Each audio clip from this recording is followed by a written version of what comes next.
அன்பர்களே, இத்தாலிய கம்பனாகிய வீரமாமுனிவர்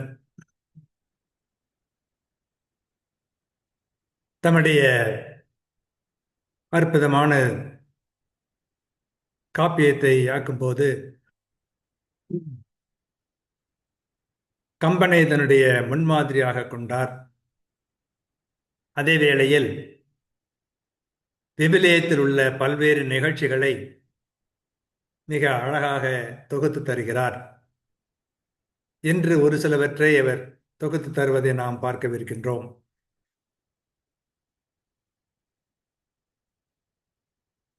அது என்ன என்று பார்க்கும் பொழுது வீரமாமுனிவர் இவ்வாறு சொல்லுகிறார். பாராழி உரை கொண்டே படைத்தாய் ஓர் குறுஞ்சூரல் பயனை கொண்டே, நீராழி வழிவகுத்தாய் நெடும் படையோன் பணிக்கொண்டே நில்லா வான் மீது, ஓராழி நிறுத்தினையே ஒத்த திறத்து இன்று உலகம் உய்தற்கு அன்பின், பேராழி கடக்கும் நீ தொழும்பெண் என துணை கொண்டாய் பெயராச்சல் போய் என்று சொல்கிறார்.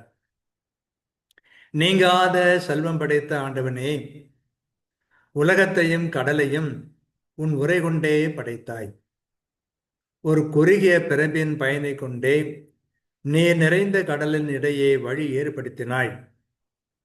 நெடிய படையை கொண்டு உள்ள சோசுவனின் கட்டளைக்கு இணங்க நெல்லாமல் வானத்தில் ஊர்ந்து செல்லும் பகலவனின் சக்கரத்தை நிறுத்தினாய். இவற்றிற்கு ஒத்த தன்மையாய் இன்று உலகம் மீட்படையும் பொருட்டு அன்பு என்னும் பெருங்கடலை கடக்கவும் உன் அடியவனாகிய என்னை நீ துணையாக கொண்டாய். அதாவது உனது வளனார் இவ்வாறு குழந்தை இயேசுவை பற்றி புகழ்ந்து போல் பேசுகிறார். இவர் இன்று மானிட மகனாய் இருக்கின்றார். ஆனால் என்றென்றும் அவர் இறைமகனாக இருந்தவர். அந்த பின்னணியிலே சொல்லுகிறார். நிறை செல்வனே, ஆண்டவனே, உலகையும் கடலையும் ஒரு சொல்லால் படைத்தாய். கடலின் நடுவே வழி உண்டாகச் செய்தாய். சோசுவன் மூலம் கதிரவனை வானில் நிற்கச் செய்தாய்.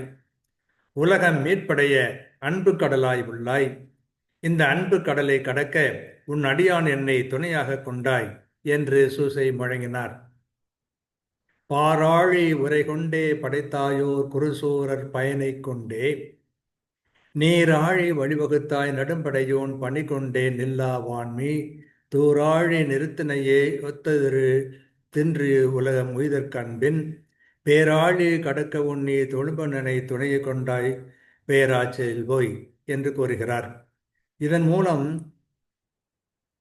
வீரமாமுனிவர் ஒரு கிறிஸ்தவ காப்பியத்தை உருவாக்குகிறார் என்பதை நாம் அறிகின்றோம்.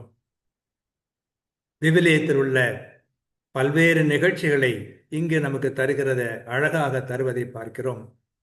அப்படிப்பட்ட செயல்களையெல்லாம் வீர செயல்களையெல்லாம் செய்த இறைமகன் இன்று மானிட மகனாயிருக்கிறாய்.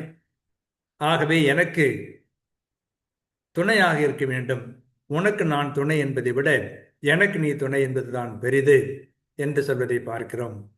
வாழ்க.